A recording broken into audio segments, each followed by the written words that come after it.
السلام عليكم ورحمة الله وبركاته وإذن سلامي دمان صاحبة خالقة جعلنا برتان حرفة فيديو إديتينكا كسو دبادة عشر كان الشن تبنات كورس كاني كابكات فيديو إديتين إن كورس كان أم عشر كان وحنكو بران دونا وحلو يخانو كي فريم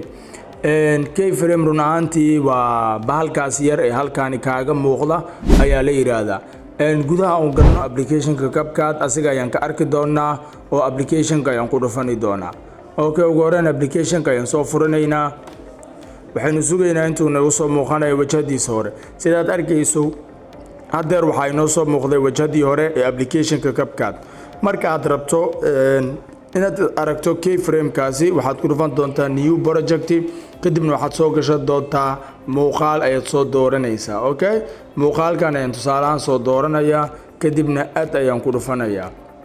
sidaad arkaysaa haddeer muuqaalkan wuu ii soo galay waa cabir iska TikTok ah. muhiimadda aan ka leeyahay ma ahan cabirka muuqaalka ee waxaan rabaa inaan ku tuso sida loo adeegsado badhankan yar ee halkaani ka muuqda ee balaasta korka ay ka saaran tahay oo loo yaqaan keyframe. runaantii keyframe-ka wuxuu awood ku yeelay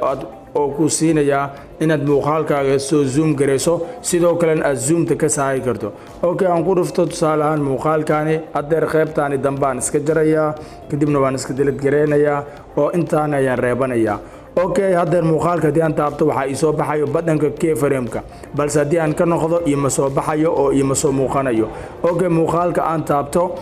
tusaalahan halkan waxaan ku dhufanayaa keyframe-kan ayaan taabanayaa mens ayuu noqday obol balaas ayuu ahaa. Okay, kadib waan ka soo sikanayaa waan isla arki doonaa keyframe kale ayaan ku qabanayaa. markaan ku qabto keyframe kale waa soo zoom gareynayaa oo intaas oo kale ayaan keenayaa. Okay, aan isla aragna haddeer aan ku dhufto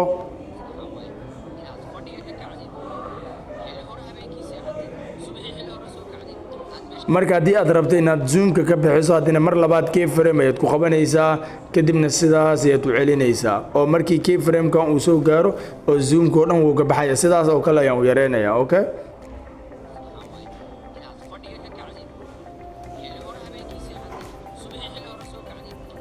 waxaan rajeynayaa inaad fahamtay in lagu sameeyo zoom in iyo zoom out waxa loo yaqaan inaad shay zoom soo geliso sidoo kale aad zoomka kaga bixin karto balse shaqadiisa intaas way ka fara badan tahay. aan isla eegna hadana shaqooyinka kale ee uu qabto. Okay, cabirkiisa ayaan iska soo ceshanayaa waan iska saxanayaa. haddeer marka waxaan ku soo dari doonaa overlay ayaan ku dhufanayaa kadibna add overlay ayaan ku dhufanayaa. waxaan tagi doonaa qaybta sawirada ay ugu jiraan kadibna waxaan soo dooran doonaa sawirkaani oo bilaa background-ka ah.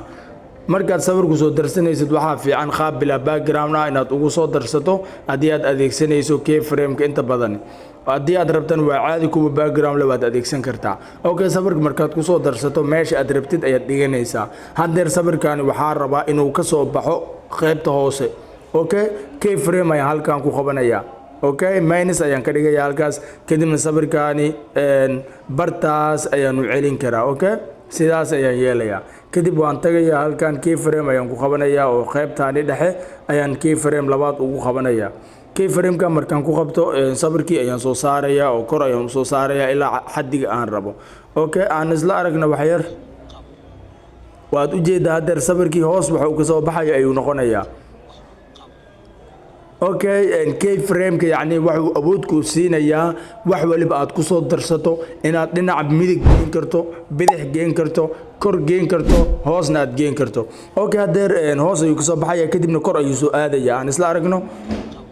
waad u jeedaa marka sidaas uu noqdo kadib haddeer waxaan sameyn doonaa dhinac ayaan u bixin doonaa. waad ka soo siganaysaa keyframe-kii hore aad ku qabatay keyframe saddexaad aad ku qabanaysaa. markaad keyframe saddexaad ku qabato waxaad u bixin doontaa qaybtaani ayaad geenaysaa. Okay, qaybtaas ayaad geysanaysaa. haddeer aan ku dhufto saddexdeena keyframe sida inoo noqdeen aan aragno waad u jeedaa. haddeer marka haddii aan rabo waxaan sameyn karaa keyframe afraad inaan ku qabto ayaan dhinacaan rabo u bixin karaa. Okay, waxaan sameyn doonaa hoostiisaan u celin doonaa. Okay, keyframe ku qabo kadibna u celi dhankaay hoose. haddeer marka waxaad arki doontaa halkii sawir oo intaas position tagayo ama movement sameynaya dhaqdhaqaaq. aan ku dhufto aan soo noqdo waad u jeedaa sawirka hoos ayuu ka soo baxayaa kor ayuu soo aadayaa dhinac ayuu aadayaa din hoos ayuu noqonayaa marka intaasi ayaa ugu muhiimsan loo adeegsadaa okay marka waxyaabo kale waxa jiro lagu sameeyo cinematic text inaad maqasheen waa filayaa okay aan iska cancel gareey halkaani intaan cancel gareynin ka hor hadii aad rabto waxaad ku darsan kartaa sound effect wax loo yaqaano marka sawirkan soo baxay oo kale sound effect ayaad u yeeli kartaa sidoo kale calaamadani keyframe-ka ka horeysa waxa loo adeegsadaa in lagu daro muuqaalka ayuu qurxinayaa ama wuxuu si fiican u soo saarayaa sawirkii aad ku soo darsatay qeybahani dhan ayuu ku soo saarayaa oo waxa ugu muhiimsan badanaa la adeegsadaa kaneti midkani ay ku qoran tahay ises in 3 ay ku qoran tahay ama 3 in out kan waa kana asigana sidoo kale marka wuxuu qayb ka qaadanaya motion fiican ayuu yeelaya oo dhaqdhaqaaq fiican ayuu gelinaya balse waa hadii aad rabto okay midkaas ayaan ka dooranayna saddexaad waad arkaysaa qaabka uu soo baxay sidii hore uu ka duwan yahay waa qaab professional marka aad rabto in sound effect uu yeesho waxaad tagaysaa halkaasi kadibna sound effect aad ku dhufanaysaa sound effect aad rabto ama ku haboon aad soo dooranaysaa okay midkani koowaad ayaan ku aadinayaa kadibna aan isla aragno okay kadibna aan ku aadiyo markuu soo baxayo waad u jeedaa waxa laga rabaa markuu soo baxayo kale hadina hoos uu noqonayo isla kan oo kale waa adeegsan kartaa wax si oo soo galayo si baxayo isla midkan waad u adeegsan kartaa okay aan isla aragno aan ku dhufto wax uun qabo waxaan rajaynayaa inaad meel fara badan ku aragtay marka sidaas ayaad u sameyn kartaa hadii aynu galno qaybta ugu dambayso keyframe-ka runaantii wuu wajiye badan yahay oo meel fara badan ayaa loo adeegsadaa ugu horreyn waxaa loo adeegsadaa qura inaad muuqaalka zoom soo geliso sidoo kalena zoomka aad ka bixiso waxaa kaloo loo adeegsadaa in aad ku soo kordarsato overlay kadibna aad geyso dhinaca aad rabto aad u celin karto overlay-gii aad ku soo darsatay waxaan rajaynayaa inaad intaas la fahamteen okay aan iska cancel gareeyo kadibna new project ayaan soo furanayaa waa marka ugu dambeysay okay marka halkaan imaad waxaad ku dhufanaysaa halkaan ku qoran tahay library ayaad imaanaysaa qaybta album iyo sawirada dhan waa ka soo tagaysaa waxaad imaan doontaa library markaad timaado waxaad soo dooranaysaa background madow ah ayaad soo dooranaysaa okay kadibna aad ayaad ku soo dhufanaysaa background madow markaan ku soo darsado waad u jeedaa hadeer background madow wax qoraal ah kuma qorna waxaan iska delete gareyn doonaa calaamadaasi waad u jeedaa background hadeer waa nadiif okay waxaan ku qori doonaa qoraal tusaale ahaan waxaan ku qori doonaa cadow teach ayaan ku qorayaa okay cadow teach ayaan ku qorayaa cadow teach okay markaan sidaa ugu qoro kalarka araba ka dhiganayaa fartan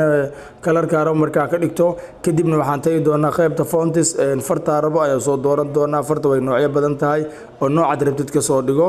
oo adiga kula qurux badnaato okay aniga hadeer midaan iska deynaya kadibna xoogaa zoom ayaan soo dhihi doonaa oo waxaan rabaa far muuqato oo nadiif ah inay noqoto oona labada arki karo okay waad u jeedaa hadeer animation u yeeli kartaa hadii aad rabtan waad iska deyn kartaa balse wax animation ah inaa u yeelin ayaa fiican kadibna tig ku soo dhufo la ekeysi background-ka aad soo gashatay la ekeysi okay la sin background-ka iyo qoraalka aad soo darsatay isla sin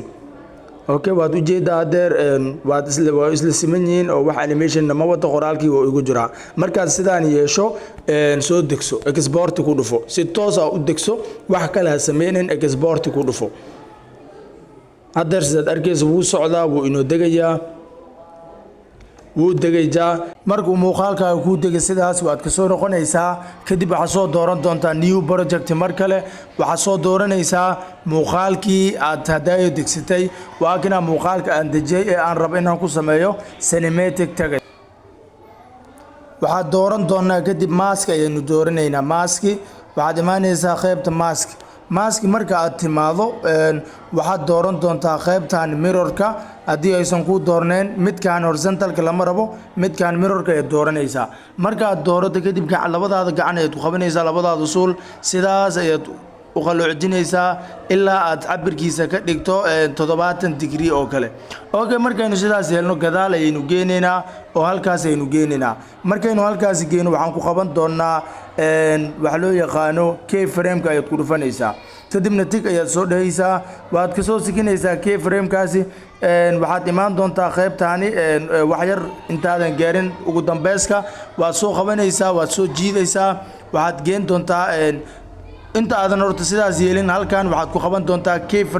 keyframe-ka sidaad ujeeda hadeer waa inuu qabsan yahay bajaa marka waxaad samayn doontaa waad soo jiidaysaa keliya okay falaadh ay soo qabanaysaa kadibna waad jiidaysaa okay wax yar ay isku soo noqotay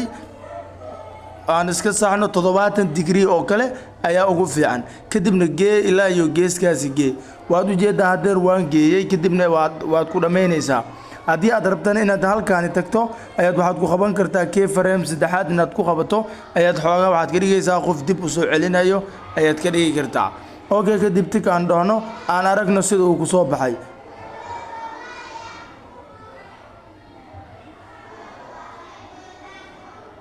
runaantii haddii aad maqashay cinematic text qaabkaas ayaa loo sameeyaa waxaan rajaynayaa inaad fahanteen saaxiibayaal marka cinematic text badanaa muhiim ah oo mala isticmaalo balse waxaa ugu muhiimsan inaad halkaasi ka fahamto keyframe-ka saaxiibayaal cashirkeena halkaasi ku egyahay inta aan ku kulmi doono cashiradeena kale waxaan idin leeyahay sidaa iyo nabadgelyo